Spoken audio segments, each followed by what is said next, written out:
Mkutano wa wakuu wa nchi wanachama za Jumuiya ya Madola zipatazo 54 umefunguliwa rasmi na Malkia Elizabeth wa pili wa Uingereza na kuwataka viongozi hao kukabiliana na changamoto za karne ya 21 zinazojikita katika matatizo ya kiuchumi, umaskini na uharamia. Malkia Elizabeth wa pili amewataka viongozi hao kuhakikisha wanakabiliana na changamoto hizo kama walivyoazimia wakati wa mkutano kama huo uliofanyika nchini Australia mwaka 2002. Mwandishi wetu Jafari Haniu yuko nchini humo na ametutumia taarifa ifuatayo. Eneo la mkutano ambalo wakuu wa nchi wanachama wa Jumuiya ya Madola wanakutana tayari kwa kilele cha mkutano huu, viongozi mbalimbali wanawasili ikiwa ni pamoja na Rais Jakaya Kikwete. Ilipotimu majira saa 3:45 asubuhi majira ya hapa Australia, mkuu wa Jumuiya ya CHOGM Malkia Elizabeth wa pili wa Uingereza akawasili.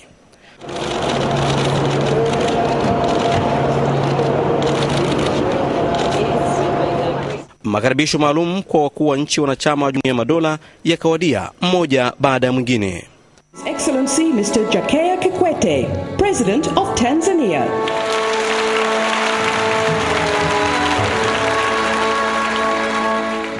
Mara baada ya makaribisho haya, wimbo wa taifa wa Australia ukaimbwa. Ukaribisho maalum kwa Malkia Elizabeth ukafanyika na kufuatiwa na zawadi kwake. Naam, vikundi vya utamaduni hapa vikatoa burudani na labda niseme kiduku pia hakikosekana. Muda ukafika kwa Malkia Elizabeth wa Uingereza kuhutubia mkutano huu kwa kuanza kuwashukuru wananchi wa Australia kwa maandalizi bora ya mkutano na kuwataka wakuu wa nchi wanachama wa Jumuiya ya Madola kutumia fursa za jumuiya hiyo unaosisitiza uwazi, kujitolea na ushirikiano wa rasilimali. For a meeting that promises to bring new vibrancy to the Commonwealth. Kwa upande wake Waziri Mkuu wa Australia Julia Gillard akiwa mwenyeji wa mkutano huu, mara baada ya kuwakaribisha wageni, amesema kuwa mkutano wa mwaka huu umeandika historia mpya ambayo itaipa uwezo wa jumuiya hii kukabiliana na changamoto mbalimbali za karne ya 21, ikiwa ni pamoja na umaskini, mabadiliko ya tabia nchi, uchumi na kuweka mikakati mipya ya ushirikiano katika kutekeleza utawala wa sheria, demokrasia, uimara wa kiuchumi pamoja na uhakika wa chakula kwa nchi wanachama. Jafari Haniu, TBC1, Perth, Australia. Hayo ndio yaliyojiri huko Australia na mambo ya kiduku pia nayo yalikosekana. Naam, Waziri wa Fedha Mustafa Mkulo amefungua maonyesho ya wizara hiyo katika kuadhimisha miaka 50 ya uhuru wa Tanzania bara katika viwanja vya Mnazi Mmoja jijini Dar es Salaam, ambapo pamoja na kuelezea mafanikio ya wizara hiyo kwa kipindi chote cha tangu uhuru, pia amezindua kitabu kinachoelezea historia ya wizara hiyo.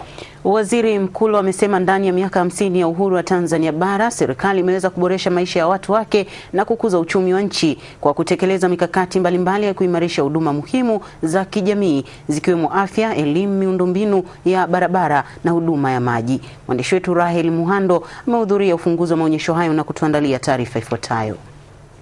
Kikuu ya Tanzania miaka 50 ya uhuru wa Tanzania bara. Kwanza, ufunguzi huu ulianza kwa maandamano kwa taasisi na idara mbalimbali za Wizara ya Fedha kuashiria ufunguzi wa maonyesho hayo ya miaka 50 ya uhuru wa Tanzania bara. Kama hiyo haitoshi, kisha ngoma ya makirikiri.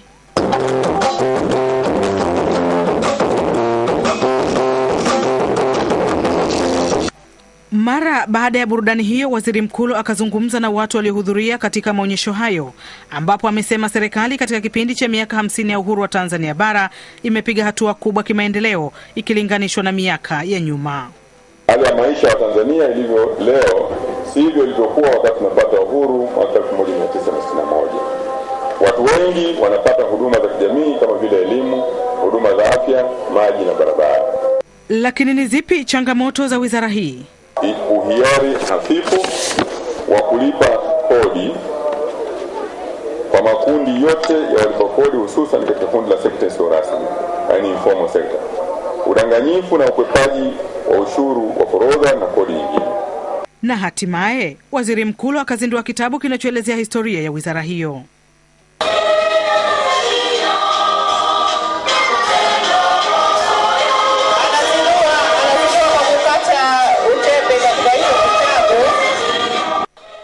Rahel Muhando, TBC1, Dar es Salaam. Naibu Waziri wa Maji Injinia Gerson Lwenge amesema matarajio ya wizara yake ni kuhakikisha tatizo la maji mijini na vijijini linakuwa historia kutokana na kuwepo kwa miradi mikubwa ya maji yanayotekelezwa. Injinia Lwenge amesema hayo wakati akihitimisha maonyesho ya Wizara ya Maji katika kuadhimisha miaka 50 ya uhuru wa Tanzania bara ambayo yalikuwa yakifanyika katika viwanja vya Chuo cha Maji jijini Dar es Salaam. Mwandishi wetu Agnes Mbapu ana taarifa kamili. Kwa takribani wiki moja sasa, Wizara ya Maji imekuwa hapa ikionyesha shughuli mbalimbali za utekelezaji wa majukumu yake, ikiwa ni pamoja na namna kazi za uchimbaji visima na mabwawa zinavyofanyika na uhifadhi wa vyanzo vya maji.